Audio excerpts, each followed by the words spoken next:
14. And we have Colin Gillespie and Brandon Slater here.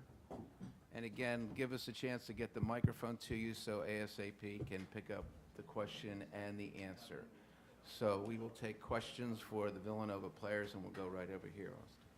Colin, you came back to Villanova to play in the tournament like this, and for that to be that atmosphere tonight and to come through with the win after all you've been through, what does that mean for you? Means a lot. That's part of the reason why I came back, not being able to experience it the last 2 years. And it's just so much fun to be out there with my teammates and my coaches. And we really just enjoy it and enjoy the time together. In the middle, Zach. For Brandon Moore, how were you guys able to kind of make their strength almost a weakness? You know, they're so good inside, and it felt like with your 4-5 out, it almost hurt them, their strength. I just got to say that our teammates, we got so much confidence in each other. I think that we try to play Villanova basketball. We don't try to focus on, like, honestly what their strength is, more what we can do. So I think that's more of what we focused on. We're joined by Coach Wright. Let's take one more question for the players before we get to. Brandon, do you mind walking me through the sequence where obviously it was helter-skelter, Martin's going up for the dunk, and you meet him at the rim and deny him? Honestly, it was just a play. We tried to go make a play for my teammates and my coaches, and then I saw him go up, and I felt like I could contest it. And then when I got up, it just so happened that I got lucky, and and I got the block. Other questions, please? Zach? Jay, what do you think you guys were able to do to kind of neutralize their interior and their strength inside? You know what, Zach? It was one of those games where I kind of felt like who had the ball last. We never really felt like we had them like under control, you know.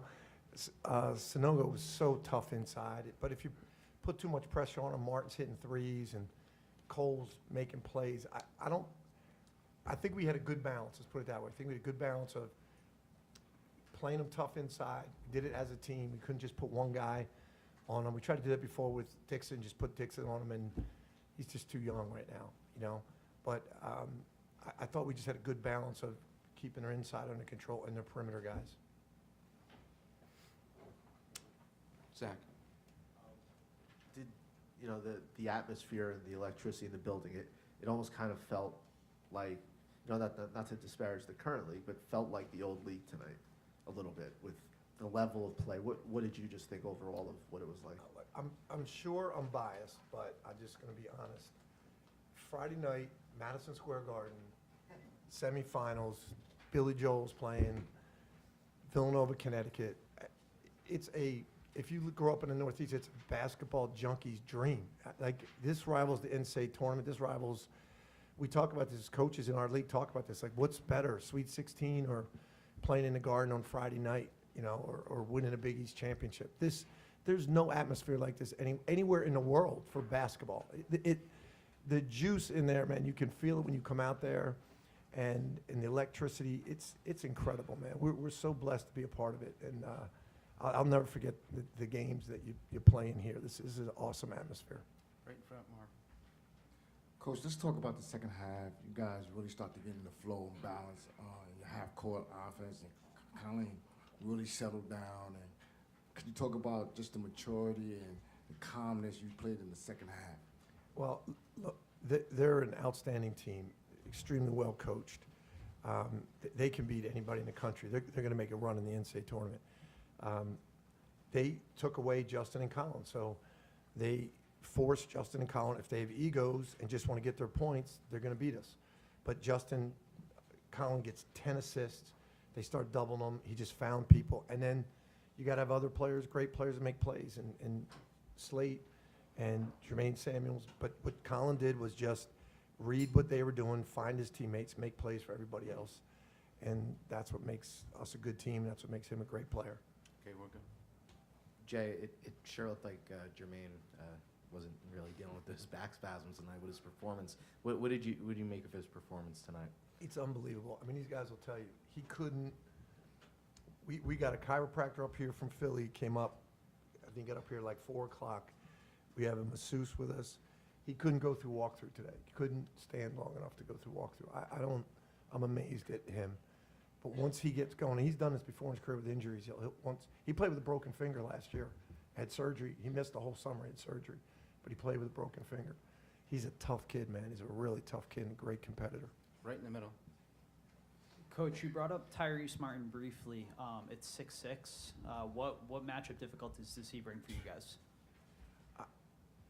He's a great shooter, right? So you got to play him on the perimeter. You play him on the perimeter, he puts it on the floor, he drives, and if he gets a mismatch, the offensive rebound. We had a couple stops, and then he just went up, got offensive rebounds. He does everything. He can beat you every way. He's just a complete player. That's why, I mean, I really think, I said to Danny when we shook hands, all I can say is you guys are going to make a great run in this tournament because they're a great team. Hoops, right? Jay, you were a little short in your rotation. In the last couple of weeks, Jordan Longino has really stepped in and given you multiple minutes. Jordan's been outstanding, getting better, and I thought it was a huge play. Besides Slate's block, I thought we got stuck at the end of a shot clock. They denied everybody. Jordan went and drove it. He got stuck and pivoted and hit a fadeaway at the end of the shot clock. That was huge. He's a gutsy kid for a freshman. He's really, we need his depth. We really do. He's been great. On the right, Mike. Yeah, to Jay and either of the guys, even when Jermaine shoots a fair amount like he did tonight, it looks like he hesitates before shooting a lot. How much do you guys, either Jay or his teammates, impress upon him it's okay to put the ball up? You guys can answer. I think he's just trying to make the right decision, mix it up, take shots when they're there, but also know when they're flying at him, he can get in the lane, and he's really good at making decisions as well. He's got a great assist to turnover, so I think he's just trying to mix it up. But he knows if he needs to take a shot, everybody has confidence in him to go make plays for us. All right, we're doing three more. One. Coach, Jermaine Samuels had 21 points and 12 rebounds. Does he still have that back problem? Because he's not playing like it. He does, man. I just spoke about that. He literally couldn't go through walkthrough. So I mean, we have a chiropractor here and a masseuse, so we'll try to get him ready for tomorrow. We just prop him up, throw him out there. He's a tough kid. Right here, Billy. Brandon, could you describe what it takes, besides talent and skill, to get on the court and play at Villanova? Just honestly, like you said, talent, skill, and then confidence. Every time you step on the court here at Villanova, you got to take pride in that you belong, and that you are part of a team, and then this team, they depend on you. So honestly, it's just all those things combined, and then every single day you working with your teammates and your coaches, and you build that confidence and you build that trust within yourself and then everybody else. Last question, Mike. Colin, you and your teammates have accomplished so much at Villanova, but you missed this tournament last year, and obviously worked hard in rehab to get back. I imagine this is what you had in mind coming back. How bad do you want to finish this off? Yeah, I mean, it's a lot of fun to be in an environment like this, be back with my teammates and coaches because I wasn't able to be here last year. But we're just taking it one day at a time. We'll go back, rest up, and watch a little film on tonight's game, learn from it, get better, and then our coaches do a great job of preparing us, so they'll have us prepared for Creighton tomorrow. Villanova, thank you. Thank you, guys. I see you serve it.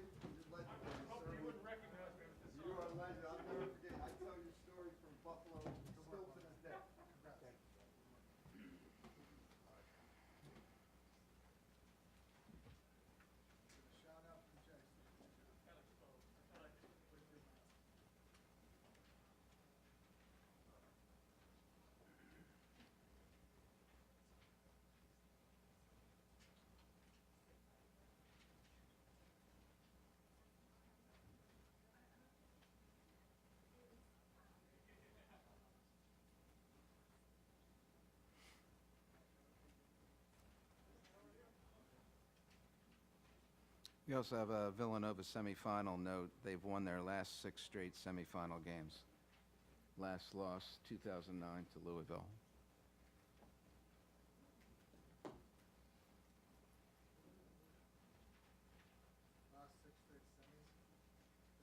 One, yes.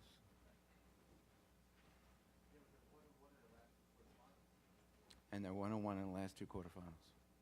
Zach's trying to take you know.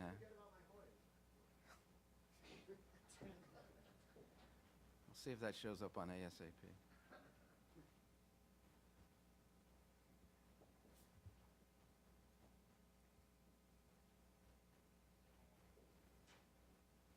It's going to be Tyrese Martin and Adama Sanogo, and we're going to try to do UConn players first before we do Coach Hurley.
UConn is here. We're joined by Tyrese Martin, Adama Sanogo. And again, give us a chance to get our microphone to you for questions. And we'll start with questions for the UConn players. And here's Coach Hurley, but we're going to start with questions for the UConn players. Dom?